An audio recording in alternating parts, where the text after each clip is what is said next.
Seems to be some sort of north-south divide as well, with the south and southeast with a higher percentage of sort of affluent private residents and therefore better facilities. Do you see that as happens then if you're talking to these care providers, they're going to not be in this business anymore to the people who need to be in those homes?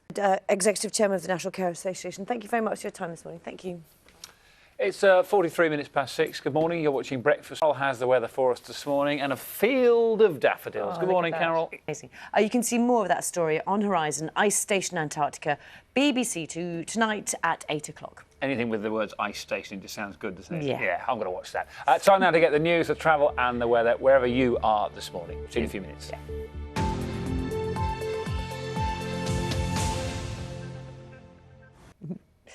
The European Union makes the rules for almost 12,000 fishermen working in the UK. So when it comes to the EU referendum, it is an industry where you will find very strong views. This morning, Steph has taken her referendum road trip to Grimsby Fish Market to find out more. You promised us a fish auction. What's happening? Before it doesn't end as the Titanic ends. Yeah, get up now. Thanks, Steph. Watch out for the iceberg. You're watching Breakfast and BBC News. Still to come this morning, what your musical tastes reveal about you.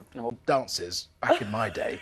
And well, before the 50s. Sure. Well, back in the day when I was dancing to Britney. Oh, fair enough. Most of the people dancing were.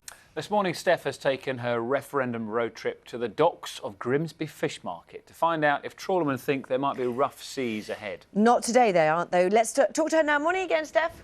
So confusing, Craig. Why has the deadline then been extended for another 5 months? Because it should have come in at the end of this month. It's now going to be October. That's another 5 months where, as you say, a quarter of customers don't understand what they're apologists and what they can discover by listening to your favourite song. Yes, what we've done is we've given them 10 songs and we're going to talk about it later. Yeah. We've heard a couple of hours this morning, but yours was Dancing Queen, wasn't it? Yeah.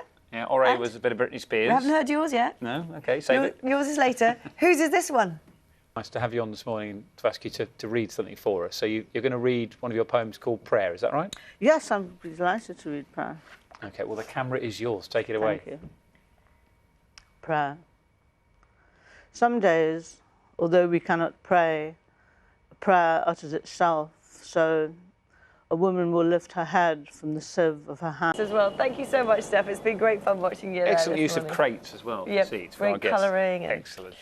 Now, whether you are mad about Mozart or have a preference for Prince, your taste in music says a lot about your personality. It's also the subject of a new book that explores how music affects our day-to-day choices, our taste in wine and even how you get through your commute. Let's speak to the author of that book. In-depth. Myself and Dan are included in this. Okay. Go on. I did some in-depth psychological analysis in the pub.